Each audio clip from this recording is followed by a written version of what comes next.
नमस्कार। सत्य हिंदी में आपका स्वागत है। मैं हूं प्रभाकर मणि तिवारी।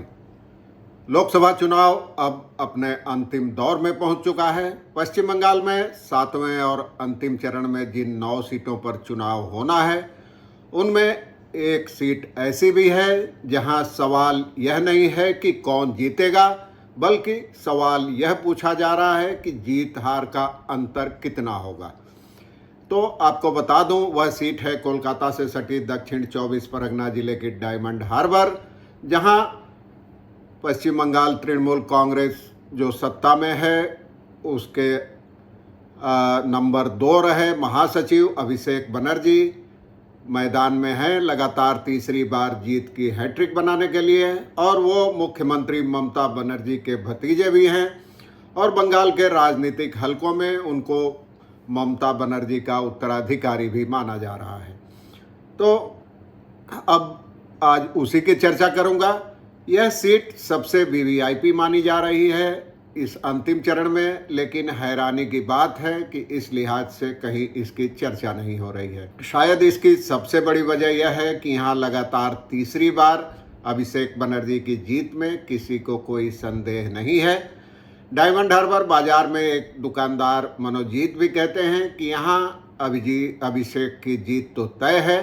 अब देखना यह है कि वो पिछली बार की जीत का अंतर कितना बढ़ा पाते हैं। इसकी वजह यहाँ विपक्षी उम्मीदवारों का कमजोर होना है। डायमंड हार्बर जाने वाली लोकल में एक सब्जी विक्रेता सोमेश्वर भी कहते हैं कि इलाके में 15 साल से तृणमूल कांग्रेस सांसद होने के बावजूद ग्रामीण इलाकों में सड़कों और पानी की समस्या है, लेकिन इस बार विपक्ष ने यहां कमजोर उम्मीदवार उतारकर तृणमूल कांग्रेस नेता अभिषेक बनर्जी की हैट्रिक की राह आसान बना दी है। इलाके में इस बात की भी चर्चा है कि शायद यहां भाजपा और तृणमूल कांग्रेस में सेटिंग हो गई है। भाजपा का उम्मीदवार अभिषेक के मुकाबले काफ़ी कमज़ोर है, तो तमाम समस्याओं और आरोपों के बावजूद इस बार तृणमूल कांग्रेस की हैट्रिक लगभग तय है। यहाँ यह बता दें कि अभिषेक ने वर्ष 2019 में यह सीट 3.20 लाख वोटों के अंतर से जीती थी। वह भी तब जब वो महज पार्टी की युवा शाखा के प्रमुख थे, लेकिन बीते 5 वर्षों के दौरान उनका पद और कद तेजी से बढ़ा है। अब संगठन में वो ममता बनर्जी के बाद नंबर 2 पर हैं। पार्टी और राज्य के राजनीतिक हलकों में भी उनको निर्विवाद तौर पर ममता का उत्तराधिकारी मान लिया गया है। ऐसे में अब सवाल उनकी जीत पर नहीं, उनको मिलने वाले वोटों का है। इस सीट की अहमियत को ध्यान में रखते हुए प्रधानमंत्री नरेंद्र मोदी ने भी बुधवार को इलाके में एक चुनावी रैली को संबोधित किया। दूसरी ओर ममता बनर्जी ने भी यहां रोड शो किया है। दक्षिण 24 परगना जिले की यह संसदीय सीट वर्ष 2009 में पहली बार तृणमूल कांग्रेस की झोली में आई थी। उस साल वहां प्रदेश कांग्रेस के पूर्व अध्यक्ष सोमेन मित्रा टीएमसी के टिकट पर जीते थे। उन्होंने वो पहले प्रदेश अध्यक्ष थे, चुनाव लड़ा, फिर इंदिरा कांग्रेस प्रगतिशील इंदिरा कांग्रेस बनाई, लेकिन पहली बार सांसद बनने का मौका मिला ममता के कारण ही उनको 2009 में। उन्होंने तब सीपीएम के शमीक लाहिड़ी को करीब 1.5 लाख वोटों के अंतर से हराया था। उससे पहले तक डायमंड हार्बर सीट को वाम मोर्चा का मजबूत गढ़ माना जाता था। वर्ष 2014 में अभिषेक पहली बार यहां से चुनाव लड़कर करीब 71,000 वोटों से जीते थे। इस बार तृणमूल कांग्रेस के सांसद के तौर पर अभिषेक का कामकाज और राज्य सरकार की ओर से शुरू की गई विभिन्न कल्याणमूलक योजनाएं ही मुद्दा रही हैं तृणमूल कांग्रेस के लिए। तो विपक्षी दलों ने तमाम हलकों में बड़े पैमाने पर भ्रष्टाचार और इलाके में तृणमूल कांग्रेस के कथित आतंक को अपना मुद्दा बनाया है। तृणमूल कांग्रेस के स्थानीय नेताओं की दलील है कि अभिषेक बनर्जी ने इलाके में सांसद के तौर पर काफ़ी काम किया है। उन्होंने डायमंड हार्बर फुटबॉल क्लब शुरू करने के साथ ही इलाके के लोगों के लिए पूरे साल हेल्पलाइन खुली रखी है। इलाके में डायमंड कप नामक फुटबॉल प्रतियोगिता भी आयोजित की जाती है। हर साल यहाँ संगीत समारोह भी आयोजित होते हैं। उनमें सोनू सूद से लेकर मिका सिंह और हिमेश रेशमिया तक शिरकत करते रहे हैं।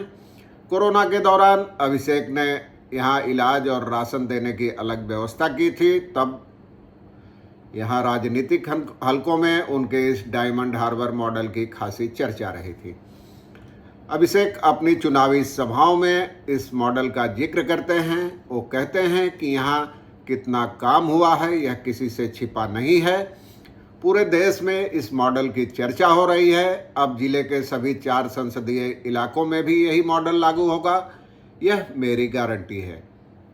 उनका कहना है कि विपक्ष के पास कोई मुद्दा नहीं होने के कारण वह घोटालों और भ्रष्टाचार के हवाई मुद्दे उठा रहा है। वो पहले भी भाजपा को चुनौती दे चुके हैं कि अगर उनके खिलाफ एक भी आरोप साबित हो जाए तो वो राजनीति से संन्यास ले लेंगे।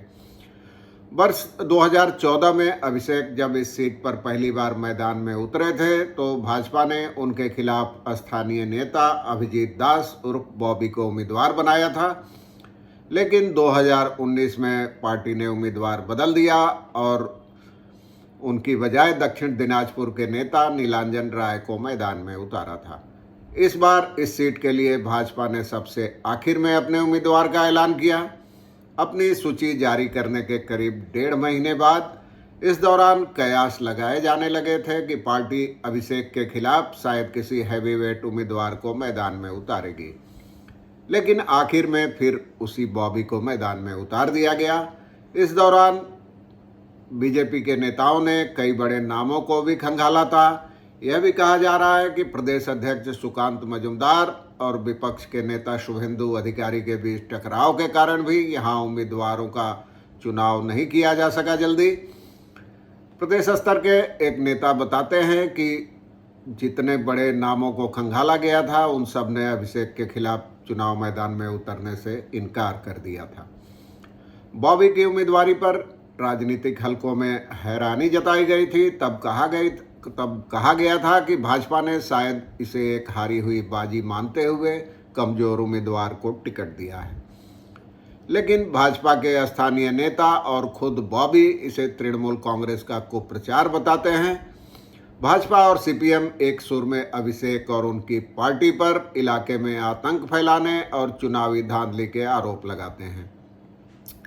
इस इलाके में ज़्यादातर तृणमूल कांग्रेस के ही पोस्टर बैनर नजर आते हैं। विपक्षी दलों का आरोप है कि तृणमूल कांग्रेस के लोग उनको या तो पोस्टर और बैनर लगाने ही नहीं देते या फिर फाड़ कर फेंक देते हैं। भाजपा उम्मीदवार अभिजीत दास और बॉबी कहते हैं कि इस बार का चुनाव तृणमूल कांग्रेस के अत्याचार और हिंसा के खिलाफ है। अभिषेक के सांसद बनने के बाद बीते 10 वर्षों में यहाँ तृणमूल कांग्रेस का आतंक बढ़ा है। उससे पहले तक यह इलाका शांत था। सीपीएम के उम्मीदवार प्रतीक उर रहमान भी यही आरोप दोहराते हैं। वह कहते हैं बीते 10 साल से अभिषेक बनर्जी यहाँ सांसद हैं, लेकिन विकास होना तो दूर, उल्टे इलाके में हिंसा और गुंडागर्दी बढ़ गई है। यहाँ लोग निडर होकर अपने मताधिकार का भी इस्तेमाल नहीं कर सकते। कांग्रेस के साथ तालमेल के तहत सीपीएम ने अपने छात्र नेता प्रतीक उर रहमान को मैदान में उतारा है। उधर कांग्रेस और वाम मोर्चा के साथ तालमेल के बावजूद इंडियन सेक्युलर फ्रंट आईएस के नौशाद सिद्दीकी ने भी यहां मजनू लश्कर को अपने उम्मीदवार के तौर पर मैदान में उतार दिया है। पहले तो नौशाद के ही यहां से चुनाव लड़ने की चर्चा थी, लेकिन बाद में उन्होंने मजनू को उतार दिया। मजनू पहली बार चुनाव मैदान में हैं। फिलहाल सीपीएम और आईएसएफ में से कौन किसके वोट बैंक में सेंध लगाएगा, इस पर कयास लगाए जा रहे हैं। वर्ष 2019 में यहाँ कांग्रेस और सीपीएम को करीब 8% वोट मिले थे। भाजपा को उम्मीद है कि यह दोनों टीएमसी के अल्पसंख्यक वोट बैंक में भी सेंध लगाएंगे। जहाँ तक सामाजिक समीकरणों का सवाल है, इस संसदीय क्षेत्र में अल्पसंख्यकों की आबादी करीब 40% है और अनुसूचित जाति की 20%। राजनीतिक विश्लेषकों का मानना है कि अभिषेक की हैट्रिक की राह में कहीं कोई बाधा नहीं नजर आ रही है। विपक्ष ने उनके मुकाबले कमजोर उम्मीदवार उतारकर मुकाबला लगभग एक तरफा बना दिया है। वरिष्ठ पत्रकार और राजनीतिक विश्लेषक शिखा मुखर्जी कहती हैं कि भाजपा की अगुवाई वाली केंद्र सरकार ने लगभग हर घोटाले में अभिषेक की भागीदारी का प्रचार किया है। वह इसी मुद्दे पर उनको घेर रही है, लेकिन जमीनी हकीकत यह है कि पिछली बार अभिषेक 3.20 लाख वोटों के अंतर से जीते थे, तब उनको 56% से ज़्यादा वोट मिले थे। ऊपर से इस बार उनके खिलाफ ऐसा कोई उम्मीदवार नहीं है जो कड़ी चुनौती दे सके। उनकी दलील है कि अगर यहाँ चुनौती कड़ी होती तो अभिषेक किसी संसदीय क्षेत्र में फंसे रहते, लेकिन वो पूरे राज्य में घूम घूम कर प्रचार करते रहे हैं। ऐसे में इस सीट पर चुनावी नतीजे का अनुमान लगाना कोई मुश्किल काम नहीं है। नतीजा क्या होगा यह तो तय है, ऐसा तमाम लोग मानते हैं। अब देखना यह है कि क्या तृणमूल कांग्रेस अपना वोट बैंक बरकरार रख पाती है और क्या अभिषेक बनर्जी लगातार तीसरी बार इस सीट पर जीतते हैं और अपना वोट का अंतर कितना बढ़ाते हैं या बरकरार रख पाते हैं। आज के लिए बस इतना ही। धन्यवाद, नमस्कार।